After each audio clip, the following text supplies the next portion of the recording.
I'm Con Rother. I'm joined by undefeated flyweight prospect Jake Hadley. How are you, Jake? Thanks for joining me. Yeah, I'm good, man. How are you?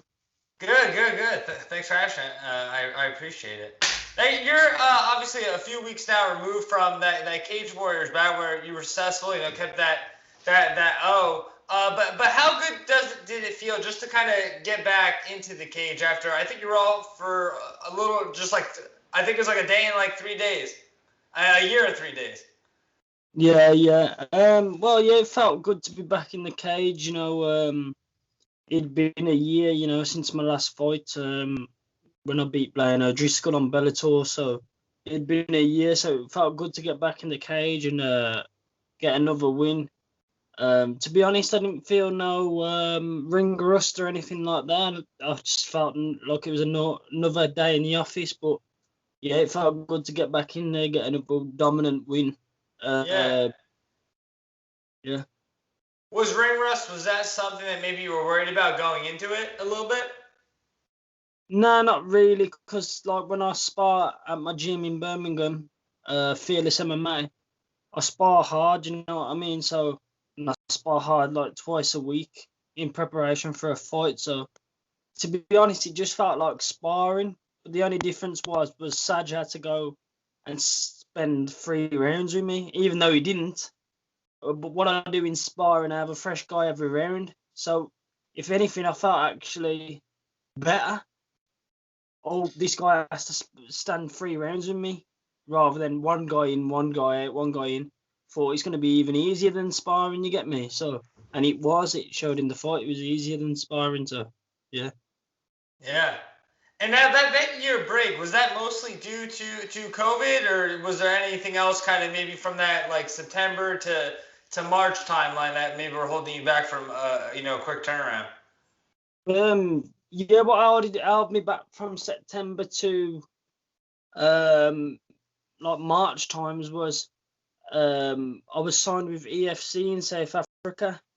They were struggling to get me matchups.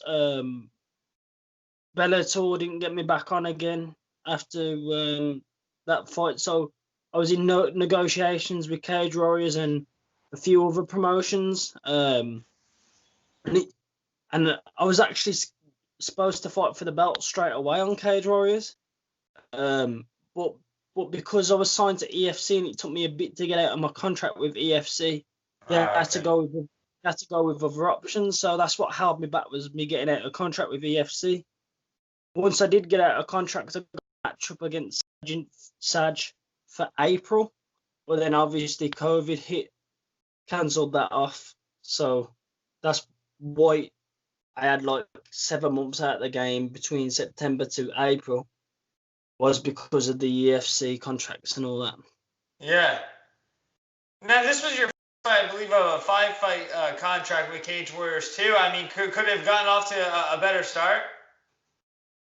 Well, that's exactly how I expected it to go. Really, I expected, I trained for a 3 round hard fight, and but I expected to finish him. Um, but I had prepped for an hard fight, but I expected it to go like that. Really, I know he's a top guy, and his losses are only two UFC signed athletes. So, but I expected it to go just like that, to be honest. Yeah. You said that, I think Saj said it too before that fight, but you both felt like that was kind of the title fight. Obviously, you guys were the co-main event. The main event, what was the flyweight title fight? You did win that fight. I mean, do you feel like the champion, kind of given that you kind of felt like that was for the title?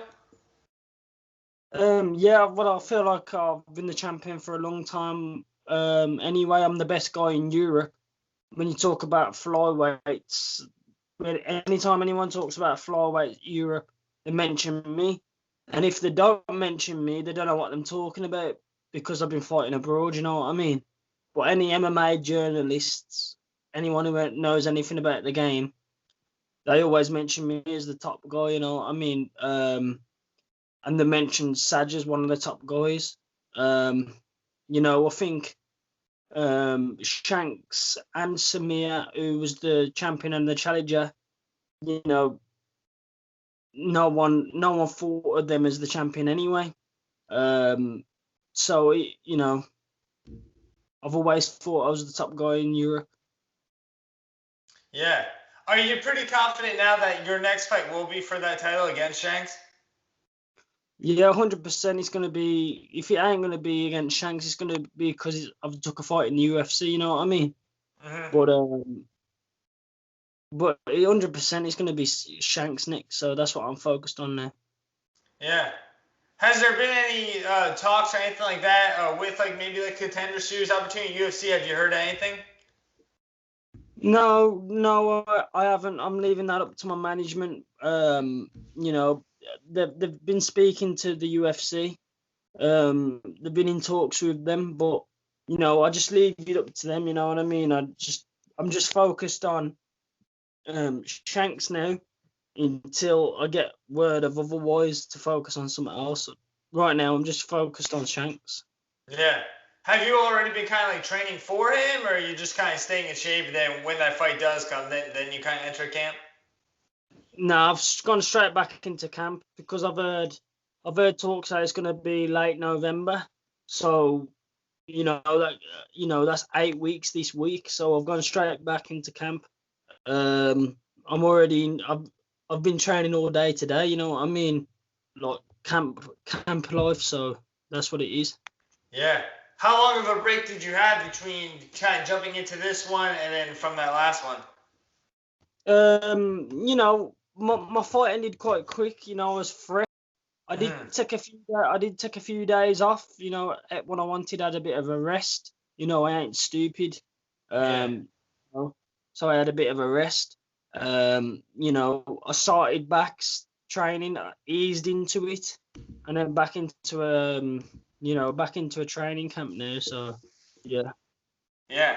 And how do you feel like you kind of stack up with a guy like Shanks? What did you say? Sorry. How do you feel like you stack up with a guy like Shanks? What do you mean by stack up? What does that mean? Trying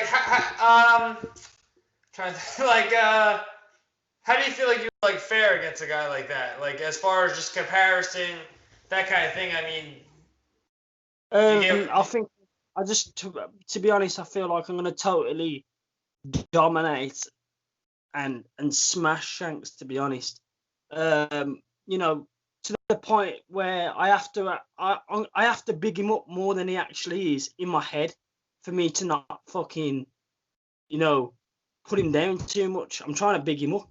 You know what I mean? Because I actually think I'm gonna actually kill this geezer within the one round.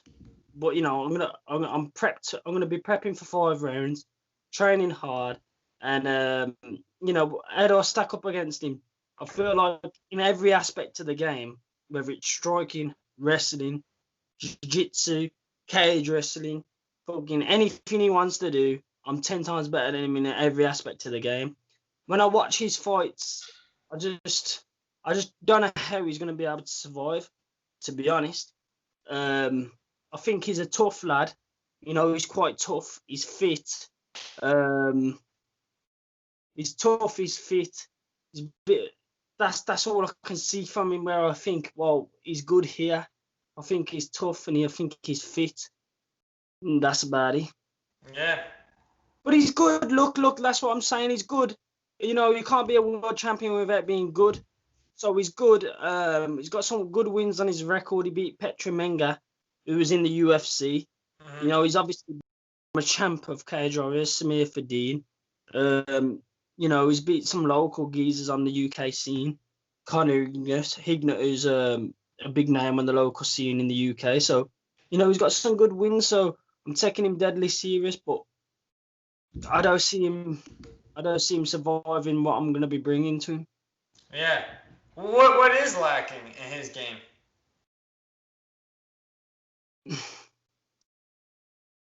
Look, he's pretty, like, he's okay everywhere, and he you know, he's got okay striking, he's got okay wrestling, he's got okay jiu-jitsu, but you know, he's got severe bad holes in his game, very very bad holes in his game, where you know, he's been making the same mistakes because I know Shanks. From years ago. We was on the amateur scene together. We were supposed to fight as amateurs. He's been making the same mistakes in his amateur days back in 2013